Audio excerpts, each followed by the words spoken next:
Welcome into Hardcore Penn State Football. I'm Cory Lestochi. With me, as always, and for the first time ever, next to me, Sean Kane. How are you doing? Doing great, Cory. So, just so everybody knows, we do know each other. We have met each other, and now you see us in together. Person. So we are actually live people. We do exist in person, and it's awesome to be here at the Mercury house filming some stuff today, hanging out with some of the boys. We'll be back here later tonight as well. But really, we wanted this episode really to be more about us and our kind of experiences with Penn State football and let you guys get to know us a little bit more. So, Sean, right off the bat, earliest Penn State football memory that you have? Earliest football memory I have is the 1999 blue-white game. And I'm a little kid, and obviously I'm 4 years old. And LeVar Arrington is the superstar at Penn State. So so my dad is trying to get me a LeVar Arrington autograph. I get moved way up by somebody, and I meet LeVar. And you know how when you meet someone and it's one of those things where you remember how they made you feel, but you don't exactly remember what they said? That's how it was for me. And I think from then on, I was just hooked on Penn State and been a huge fan ever since. How about you, Cory? Were you a cute kid? Of course I was. Look at me now. Yeah, that makes sense. Earliest memory, Penn State took on Youngstown State. I couldn't even tell you what year that was. It was my first game I ever went to. We'll get into like our favorite early players in a second, but one of my favorite players of that team was A.J. Wallace, of all people. And he had I don't know if it was a end around or a triple reverse, something like that. You know, had a big game that way. Derek Williams had a big play in that one. I sat up in the club with my grandfather and had about 17 Pepsis. And so I think I missed the entire third and fourth quarter because I was just running back and forth from the restroom. So pull the Forrest Gump. Yeah, 100%, no doubt about it. So yeah, that was Penn State obviously beat the Penguins that day. That wasn't much of a competition there, but yeah, that was probably the biggest first one for me. Yeah, I think that was like mid 2000s somewhere around there. I think so. Something like that. A.J. Wallace was there, and he was a superstar at receiver before he was a cornerback. Yeah, he was a DB first. You know, let's just go into that then. Like maybe for me, a low-key favorite player that maybe somebody else wouldn't even remember, somebody else wouldn't even care about. For me, it's A.J. Wallace. Played receiver, played some defensive back. Somebody for you that other people would be like, wow, how do you even remember that guy? Oh, like a low-key guy. Because I was going to go, if we were going to go favorite player, Pop was Leslie Michael Robinson. I always put them kind of 1A, 1B. Good choices, too. Oh, yeah. I mean, is Deion Butler, is he too? No, I don't think Deion Butler. Yeah, Deion Butler. I mean, man, that guy was so underrated. Like, if you needed a completion, he was going to get it. He could beat you deep. He could beat you vertically. He could also go across the middle and make tough catches. Yeah. I mean, if you have a whole team with Deion Butlers. And he had like extremely good work ethic too, right? A guy, especially in the age of the transfer portal, people are coming in and out. Deion Butler came in, knew how many good players are in front of him, and earned his playing time the right way. So that's another cool part about Deion Butler. Yeah, I think he was a walk-on too, or very, very low-rated recruit. And he just, like you said, he worked his tail off. And just kind of the classic Penn State athlete. And he also has one of the most famous pregame speeches in Penn State history at the Horseshoe. Which I don't think Mercury would like if I tried to recite that. Yeah, we should not. But it got the people going. So. It did. So that's where I would stand there. Who's your guy on this team then? Kind of the under the radar guy. Ooh, under the radar guy. I was going to go Adisa Isaac right away, but he's had such a good year this year. He might be a first-round pick. He's not an under-the-radar guy anymore. I would probably say Caden Wallace. That's a good pick. Because Caden Wallace, first couple years at Penn State, really didn't get any love. In fact, there was some hate towards him as far as not living up to expectations. Everyone thought he should move in to play guard. He's now playing offensive tackle and really having a good year. And everyone talks about Olu, but Caden Wallace is holding his own. And I think he's really improved every single year he's been at Penn State and doesn't really get the credit he deserves. Yeah, I mean, I love that pick. Like, Wallace, he was a highly recruited guy, and I've always said, and people who've listened to the pod know, I've always said he'd be a better guard than a tackle, but the need is at tackle, so he plays tackle. And it took him 2 or 3 years to really look comfortable out there. And, I mean, he has been just as reliable as Olu Fashanu, especially in run blocking. Especially run blocking. Pass blocking, Olu's the best. Yeah. So it's hard to compare them, but man, he's been such a linchpin of that offensive line. Run blocking too, especially. For me, I would go Daquan Hardy. I mean, that guy. Hardy fan club, man. I am the president of the Daquan Hardy fan club. Yeah. And that guy, he's flourishing this year. He was always good, but him and Johnny Dixon too, they've just brought their games up to a whole other level this season. Hardy too, like not just in playing corner, right? No. Doing it in special teams now, punt returning. He's all over the place. He's making big plays, in different areas, and has really turned the special teams into maybe a questionable liability going into the year. And now you feel like going into the Michigan game, but going into the rest of the season, you feel like the special teams is an asset right now. Yeah. Michigan kind of prides itself, and by the time you guys see this, it'll probably be after the Michigan game, but they pride themselves on having great special teams. I would give Penn State special teams the edge in this one. I mean, I think they're playing at that high a level. And even in early September, it looked a little clunky sometimes on special teams, but the way Falcons has been kicking, the way Daquan Hardy's been returning punts, the way Nick Singleton's been returning kicks, you have to feel really good about this. And Riley Thompson. Yeah, we didn't mention this on the Michigan preview, but Michigan also lost Jake Moody, their kicker, who was there for a long time, kicking for the 49ers kicker. Now. Like he was Mr. Reliable for him, and they don't have them. So if the game comes down to something like that, I think Penn State favors you there. You said Paz, and you said Michael Robinson. Michael Robinson, for me, too, is a big part of why I like Penn State football. So I agree there. First whiteout you went to? 2009 Iowa. Oh, Lord. Like the worst one to go to. That's got. I haven't made a change. Just forget that one and choose a different one. Other one's not much better. 2015 Michigan. Okay. Yeah. That was a noon game, right? That was a cold one. Yes. Yeah. We could have won that game too. That game still makes me mad. I didn't realize it was still right now, but one of my first whiteout was that 20. McGloin was there. Denard Robinson was there. That was a good one. 2010, Michigan? I think so. And that was a great game. Evan Royster broke the rushing record, career rushing record for Penn State. Penn State won, I think, 41-31. Graham Zug caught that touchdown pass right in the front corner of the end zone, pretty much right in front of me. He had like 3 touchdowns that day. Yeah, he was big time. Yeah. Big time day for them. That defense for Michigan was not very good. McGloin called out Herbie after the game, too. It was funny. Yeah. He's now my county commissioner. Yeah. Shout out to Matt McGloin winning the vote there. Yeah, he's Lackawanna County commissioner. So. You gave your unsung. What about just like maybe one guy who has impressed you more on this current team that maybe you didn't expect to go off the way they have this year? Alex Falcons. Yeah. Falcons, like if you look at his stats at Columbia, I don't have them right in front of me. The kicker for people that don't know. Because people don't give the kicker enough love. I mean, Falcons, his numbers at Columbia weren't spectacular. They weren't going to blow you away. But he has just been, we don't have any wood around here, but if I can knock on some wood, he has been so money for, especially in Big Ten play. Right. And in a game like we have coming up where points could be at a premium, you're going to need some kicks. Absolutely. I mean, of course, extra points, but you're probably going to need some field goals. So, and he's been able, we always talk about this, you got to be able to make all your kicks inside of 40 if you're in college. And then if you can just hit on some of your 50-yarders, et cetera, like you'll feel pretty good there. 100%. I would probably go with KJ Winston.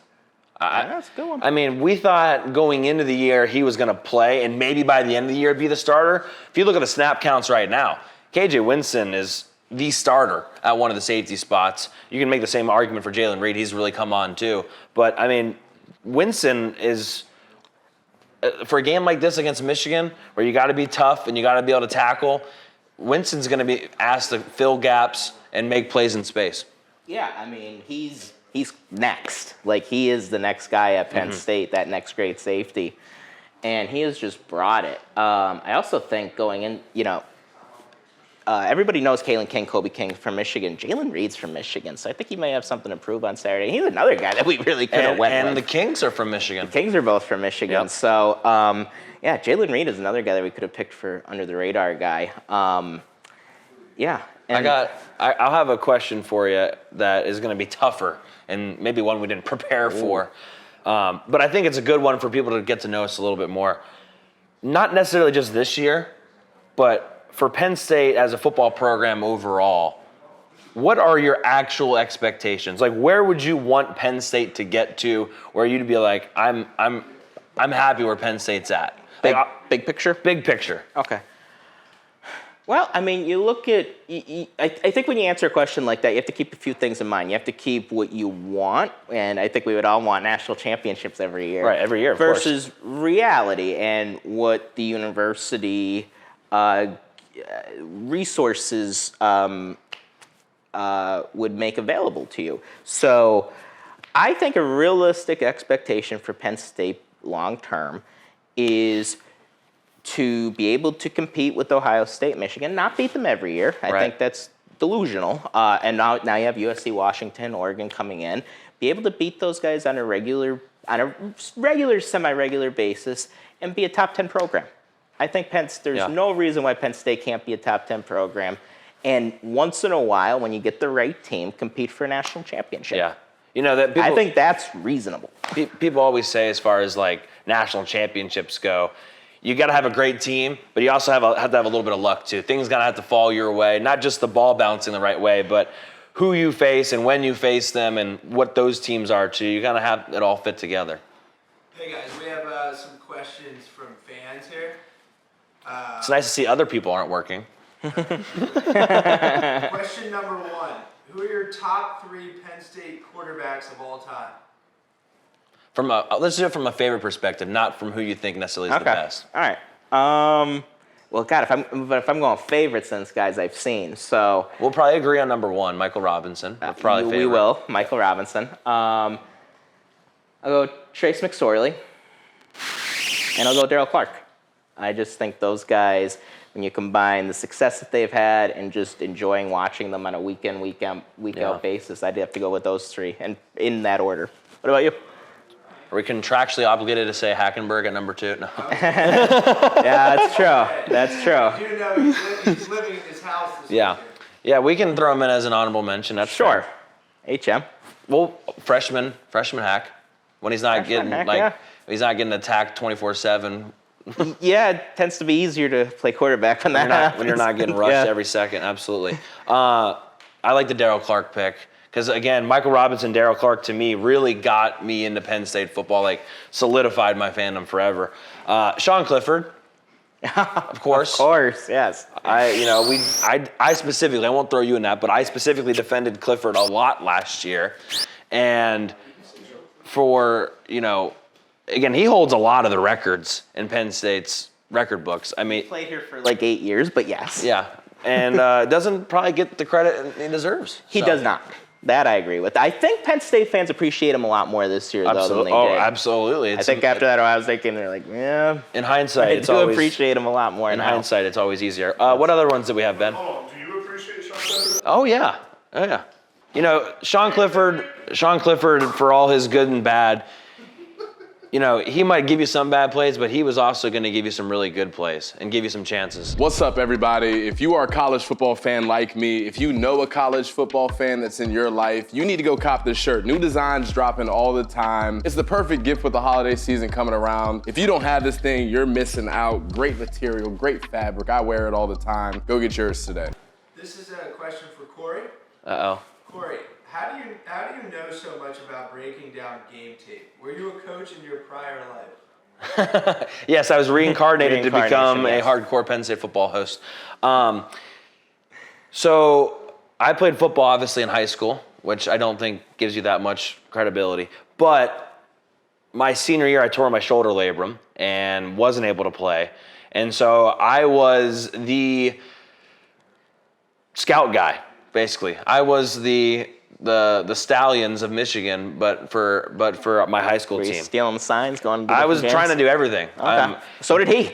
Down to, didn't even have a computer or anything. I was literally tallying run plays on each hash and pass plays on each hash, trying to get any sort of tendencies that I could. Wow. Like I broke it all down, did that my senior year, and then I actually helped 2 more years after that because I could do it remote, huddles remote. So I actually helped my first 2 years of college, helping them with stats and keeping track of the scouting and whatnot too. So really, that's the biggest thing. I had a lot of help. A lot of people, it kind of taught me the X's and O's of football. But yeah, I don't sit here and try to act like I'm an expert by any stretch of the imagination. But when you can't play and you still want to understand the game, I mean, scouting and understanding scheme is kind of the way I got into it. Yeah.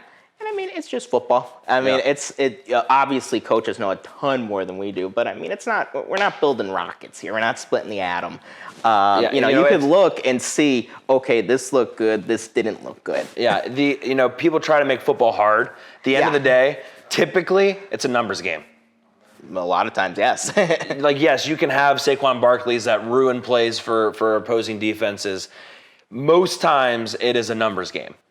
Yeah, you've talked about, after games, you guys will watch film. Talk about, do you watch it a day after? What's kind of your procedure there? Whenever I get to it. Most of the time it's the day after, especially if I'm at the game.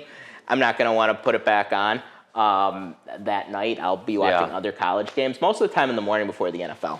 I will 100% enjoy my college football Saturday per usual. I think it's actually really important that you watch other teams. If you're always in a box just watching Penn State, you're missing out on a lot. So I think it's really important you watch other teams. So Saturday, just watch normal college football. I usually watch the game over on Sunday, but I don't take any notes. I just enjoy the game. I might text you guys a couple things, and then I will go through all the film again on Monday, and that's when I make all my cuts and all that. And we'll have some of it on the podcast on Monday night, and then I'll put it all together, and we have that film room breakdown every Tuesday. So by the end of Tuesday, we're 100% focused on the next opponent. That's right. 1-0 mentality. Yeah. Another question. Rate the top 3 Penn State defenses of all time. Oh, that's really hard. There's probably so many good ones in the 60s and 70s that I think 82 probably should be in there just because of what they were able to do against, I guess you could say 86 too. I'd probably go 86, yeah. So all those ones. 82 though, they shut Herschel Walker down. That's what I was thinking Sugar too. Bowl, so. Exactly. And Herschel Walker, people expected Herschel Walker to go off against Penn State. So there's a lot of those. 81 even, I think. My dad always says 81 was a better team than 82. Yeah. They just lost. From a defensive perspective, probably. Yeah. Let's just think from I don't know, 2000s onward. Yeah, got teams we saw. Yeah. Is it okay? Can I say this one might be number 1? Yes, because I think it might be. I mean, you have 3 or 4 first-round picks maybe on this defense. Maybe like a 2000 or 2001 team could be up there from a talent perspective. 2000, 99. 99. Yeah. 99 for sure. I mean, they had the top 2 picks in the draft. I mean, and that's Bama and Georgia. They don't ever have that. Not that I remember, at least. 08 was probably the most complete team that I saw at Penn State. All those mid 2000s 05 teams, too. 05, the linebacking play was just so phenomenal. So if I had to narrow it down. We didn't do a good job of narrowing it. Yeah, I'll narrow it. I'll try to narrow it down. Teams I've seen. I'll go 05-1, 08-2, this one 3, could go higher. TBD. I'll go this one 1. Oh, you're already at 1. I'll do 99-2, and I think I'll do probably 08-3. Okay. Yeah. I mean, I just The feel 08 year was the year they went to Ohio State and held Ohio State to what? 7 points? 6 points. 6 points? Yep.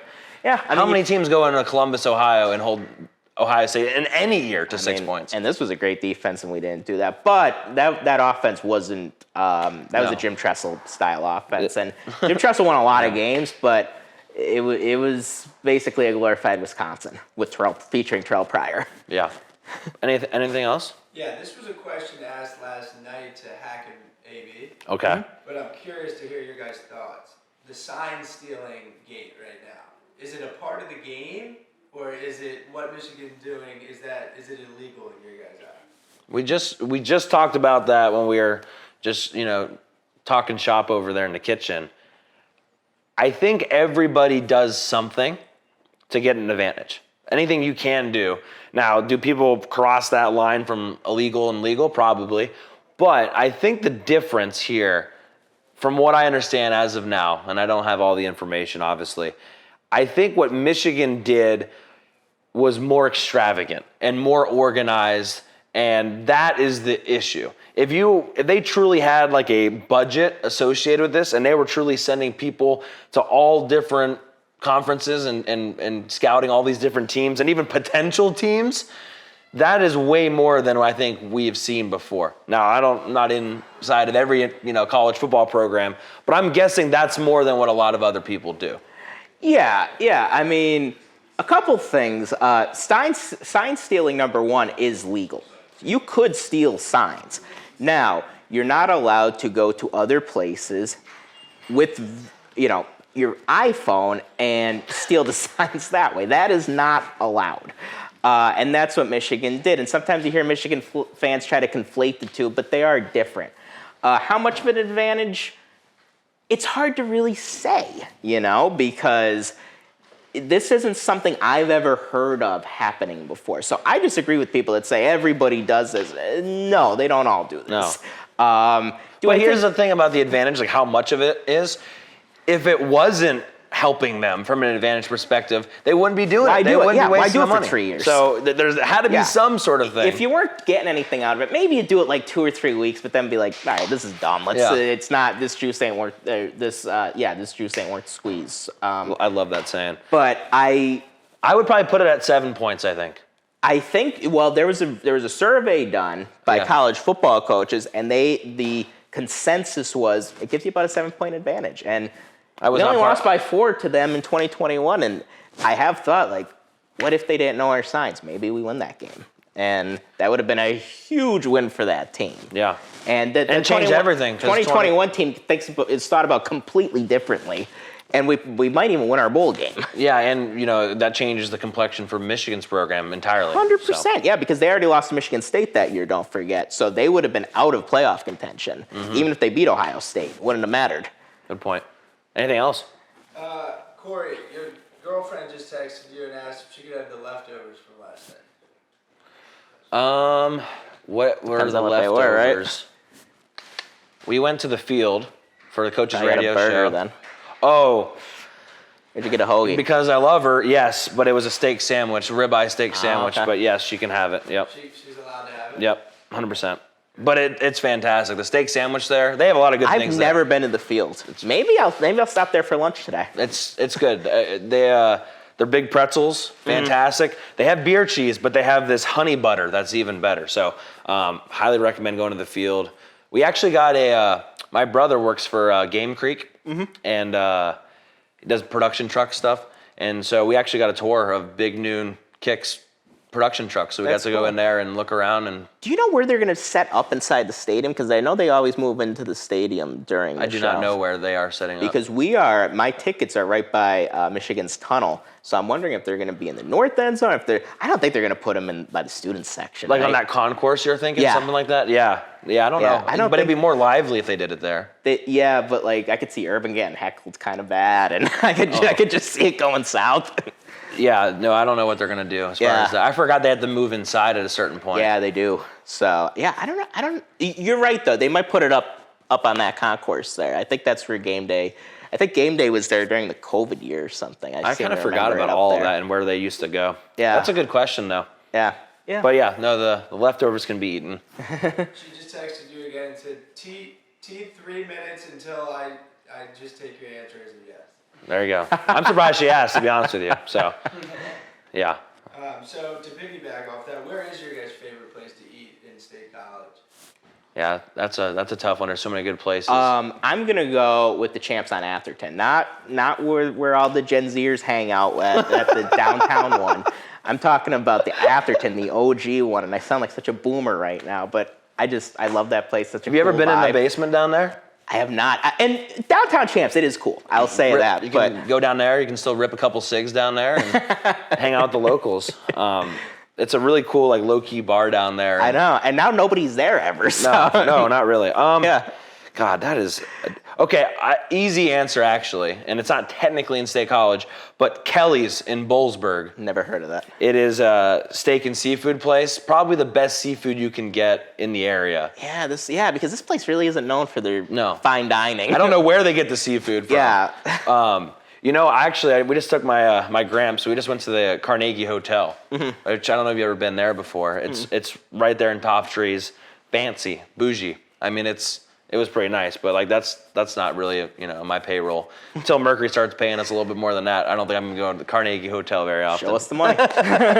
We'll be at the Carnegie. Yeah. No, their food was good there, but yeah, probably not gonna be going there anytime soon. Yeah, never been there. What's up, everybody? If you are a college football fan like me, if you know a college football fan that's in your life, you need to go cop this shirt. New designs dropping all the time. It's the perfect gift with the holiday season coming around. If you don't have this thing, you're missing out. Great material, great fabric. I wear it all the time. Go get yours today. How much you weigh nowadays? 310. No, I weigh at 250. Why? What are you trying to say? No, I was just curious. You look good. I'm just curious. Like, is that the weight you want to be at? Because we had Is that the weight you want to be at? That sounded personal.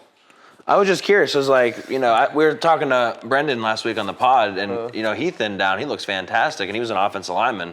Who on the pod? Braz. Oh. And, Roslin, that's right. Yeah, he's skinny as hell. So we have a question for AB here. Oh, boy. Adam, when you were starting Mercury and you were looking to bring pods under the umbrella, what really stuck out to you about the hardcore boys? Who asked this question? This was me. This is my question to the world. Well, that is a great question. So when we were looking at starting State Media, I tweeted out, I did a tweet, and I said, Penn State fans, I need to know what your favorite podcasts are because I just said I need to know what your favorite Penn State podcasts are. And you guys, Hardcore PSU, got the most tweets. So a lot of people tweeted at me and said Hardcore PSU, and then I talked to you guys. We talked to some other ones too. We talked to a bunch of other like fan hosted podcasts, and we fell in love. we liked you guys a lot. Take me out to dinner first. And the brand was good. The Twitter, I thought the Twitter was really engaged. You had a clear, engaged following and had a good audio listen. So I thought it made a ton of sense. And also, you guys are grinders. That's my favorite thing. Is you consistently show up and do it time after time after time. We never have to wonder is Hardcore going to do their podcast today? We just know. We turn it on. When Ben and I eat dinner, we got you guys streaming up there, that's what stuck out to me was how consistent it was. Good question, Ben. We have another question. Who is better at breaking down game tape, Adam or Cory? I'll give it to Adam. Only barely, just because he has a little bit more playing experience. I think Cory's pretty good at it, honestly. That stand is way too nice for my phone and the quality of my phone. It's screen's all busted and everything. No. I think the only thing sometimes is I just wish Cory wouldn't be so critical on Twitter. That's my only thing. You mentioned the Twitter thing. The Twitter is a different animal than anything else, and we try to I don't care who you are. You can be a reporter, you can be a former coach, we'll go after anybody. Yeah. If we think if someone's putting out some crap content. I know. You'll go after anyone. It doesn't matter. It doesn't matter, man. You guys do a good job. I don't know why I've decided that I'm just going to make it a mission to have everyone speak facts on Twitter of all places, but yeah, it's not even dunking to us. We just take it as, well, why would you say that if it's wrong? Yeah. No. Now, were you doing this podcast when Adam was playing? No. I would love to bring up some meme tweets if you had them. He would have trashed me. Because you would have had some strong. I remember the meanest tweet I ever saw. It actually, I think, was tweeted by a guy named Cory. Now that I have a screenshot of it. It was something like.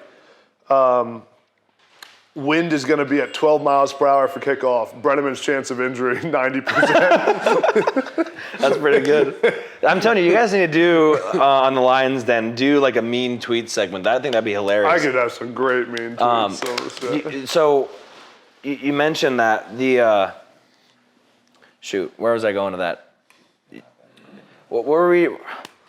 What did you ask Adam a second ago? Mean tweet. Oh, okay. So not to date you at all a little bit here. Oh boy. But I distinctly remember the day you committed to go to Penn State, and I was talking to I was living in Carlisle at the time, and my gym coach. I don't know how he was related to Chad Henne, but I think he was like a cousin or something of Chad Henne. Yeah. But anyway, he was like convinced, like, no, he's not going to go to Penn State. Was Notre Dame was in your top three? Yeah. I was still in like high school when you committed, so I wasn't ready to have criticism towards you yet. But that's funny. Yeah, that was Chad Henne was played for my high school coach. That's how he knew that. Okay, gotcha. So he had some inside information. I will say this about the bad tweets. We defended, or at least I defended Christian Hackenberg a bunch. I was a believer in Hack when he was in the NFL. Even like when he wasn't playing anymore, I still drafted him in my fantasy football league. I'm like, he's gonna make a comeback. We gotta pull up some mean tweets about Hack. I know there's a couple. I will say this. Gotta be some. Urban Meyer's wife blocked me on Twitter after the 2016 block. Because she was on Twitter complaining about Marcus Allen. It was a leaping. She thinks it was supposed to be a leaping penalty.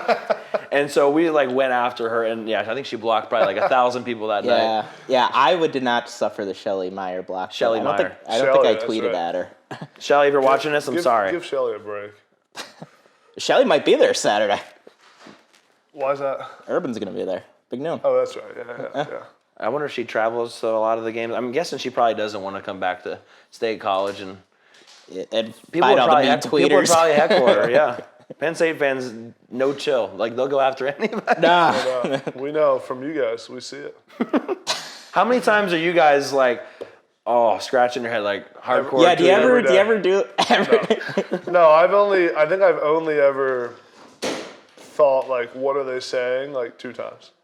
One was Sean Clifford, and there's a bigger story there, which we won't get into, of why that was an issue. And then, were there any other ones? I know that after the Ohio State game, I did text Ben one time and said, I think the direct quote was, Cory needs to chill. Oh, that's probably Sean. That's probably Sean. Yeah, I handle all the in-game tweets. Yeah, they're all me. So I don't know if we ever told you that. Yeah, so during the game, it's always Sean. Yeah, during the game, it's all me. Ben was like, give me an example of what you're not okay with. And I went through and I couldn't. I was like, I know they said some shit. Yeah, and that's the thing. He was defending you guys. Our shield. Like you could say, and in my mind, you could say things without being an asshole. You know what I mean? Like you have to be able to separate that. Yeah. We have a good question here, guys. Ask Sean if he thinks he could chip block AB coming off the edge. Why don't we just go out in the field right now and see if it can be done? To figure that out. Yeah. Let's go see. How long do you think it would take for you to like work with Sean and get his pass blocking technique good enough where he could protect for like 3 seconds against a college athlete? Oh no, I didn't say that. No, I know, but I'm just curious. Like, could you work with him? Could you get him there? Absolutely not. He has zero ability. He couldn't block Noah. Oh, come on now. I did play in high school. So, because the whole joke was like, Sean was like, if I had to, like, I could probably like chip or throw an elbow at JTT. You said that? Yeah.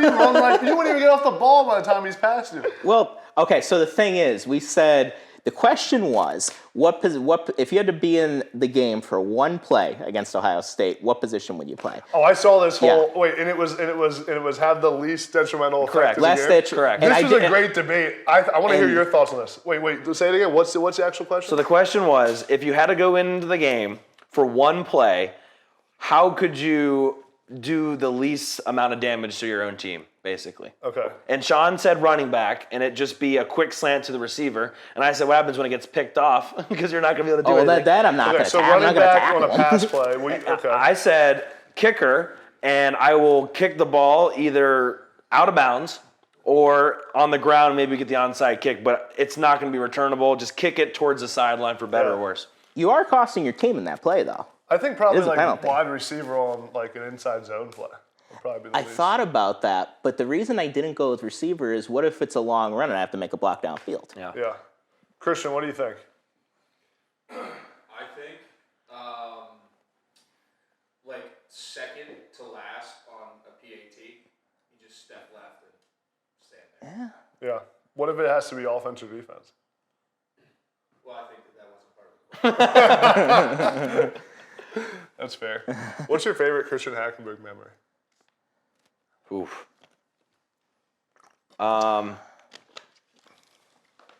You get a lot of credit for the throw to Allen Robinson, rightfully so. But I actually think the throw to Brandon Mosby-Felder is actually a dart. It was a laser beam. So I don't know why that play just sticks out to me a lot more. What was the route? Was it a dig? It was all go, no. Oh, was it? I I don't remember. had no business completing it. It was from the left hash to the right side of the field. I had no business completing that ball. Honestly, for me, it might, because everyone's going to say the Michigan game, the Boston College game, where I thought that was your best game, that game, because you were just like boom, boom, boom, and it was a fun game to be at. That was too. a very fun game, just in general. Fun game to be at. How was that in Yankee Stadium as a fan? Cool, they did it nice. You kind of forgot that you were sitting at Yankee Stadium watching a football game. They actually did a good job with it, and the fans were real into it too. Kyle Vasey, long snapper. Mm-hmm. So, fun fact, he was actually the first person I ever interviewed for like a podcast ever. Kyle Vasey. Yeah. What a random first game. Yeah, well, him and I had some classes together. Like, he was a cool dude. But he talked about that you guys were able to actually go out and enjoy New York City like that. Oh, we went out. And you guys had a good time. Yeah. Hack had a good time. Yeah. I think Thursday night he went and had a good time too, 2 days before the game. I got a question though, because I think it was on Mercury. I don't know what it was, but you were asked about the tight ends. Yeah, what about? There was a play, and I don't know why I remember this distinctly. Indiana, you bootleg out, and you decide to run in for the end zone instead of throwing the pass to Kyle Carter. Do you remember that play? I do remember that play. How pissed was he? And did he want you to throw it, or what happened there? Oh, Kyle definitely wanted me to throw it. I just did what I was coached to do. He mentioned this last night. Oh, really? He did brought that up. They Yeah. brought it up. All right. Yeah, they say if you got the free, like, you rather run it because it's less, there's Guaranteed. he drops it, I overthrow, and something stupid Yeah. like that, you just take the points. I remember he was pissed. Kyle was a little. He was mad. He was his body language was not good after that happened. You guys did really well in that game, Kyle too. was good. Kyle was a good player. And where are you ranking Gesicki? I said, you couldn't catch a beach ball if you threw it. Your year, yes. Yeah. He was so good in practice, couldn't catch those 2 years, and then all of a sudden became He just like doesn't drop All-American. anything, yeah. He hasn't dropped the ball in years. I need sell for him, but Yeah. And I'm a Miami Dolphins fan, so he was good. gave me, He's great. yeah, He'll play another 5 years in the league. yeah. My favorite Gesicki memory ever is after one of those games where he dropped like 4 passes from you in a game, including touchdowns. It was Halloween weekend, and we get back from the game. We were living together, and he like comes out with his Halloween costume, and he's wearing no shirt with a Superman thing on his chest and a cape. And I'm like, bro, that is not the time to be wearing that. I mean, you gotta find a way to just move on from it, right? I mean, It is what it is. No. Oh, he moved on. Yeah. He moved on. And he was like a different guy that 16th season. Ben used to talk so much shit to him. Of all people. Remember that, Ben? Yeah, he and I had an interesting relationship. I wasn't happy with his game at the time. Well, that's fair. So what did you guys have like a run-in? Or? He to his face would just tell him that he wasn't good.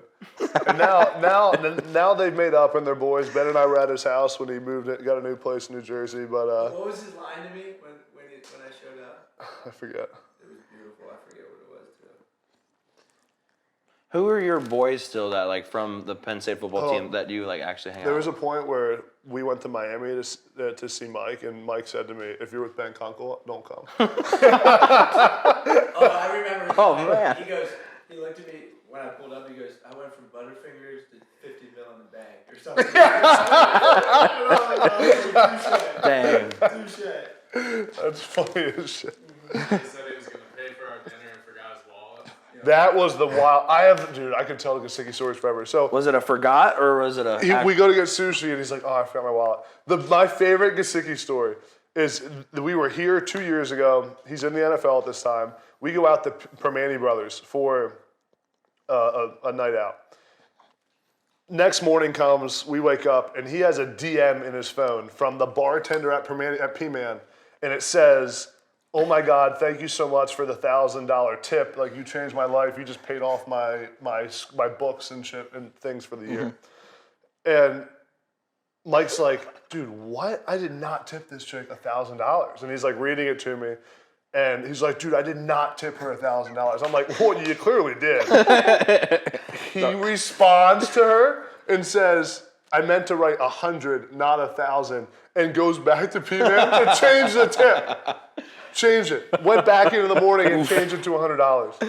Do you think that's one of the more wild things? The balls that takes to walk in there and tell her after the message. How did he write that extra zero? That's a big zero to write. That's a big zero. I think they misread it or something. I don't know. But you think now? I think the right thing to do would go back and give her the extra $900 because he can probably afford it now. No, he was in the NFL when that happened. Yeah, that was 2 years ago. Oh, okay. I thought that was like, he's still a poor college kid. No, he was in the league. I was shocked. He might have been off his rookie deal then too, so you're making even more money. It was one of the more wild things. Do you spend anything crazy? Well, we asked Hack this before. Like he bought like a big truck when he first got his his first paycheck. Like what's the stupidest thing that you've purchased? Me? Well, I haven't made the Hackenberg money. Yeah, but I mean, Hackenberg got a $3 million signing bonus. So you haven't bought anything dumb? Ben, have I bought anything? What? We could probably talk about some payments in Miami. Yeah, I've spent some money doing some stuff like that, but nothing crazy. I don't spend a lot of money. Hack, did you buy anything stupid? Actually, I don't think so. Nothing like crazy. No. He's a really nice house. That was the Basement's nice. I've seen the basement a couple times now. It wasn't stupid. That was sobering. Yeah. I think we're done, fellas. Thanks for Sweet. Thank you.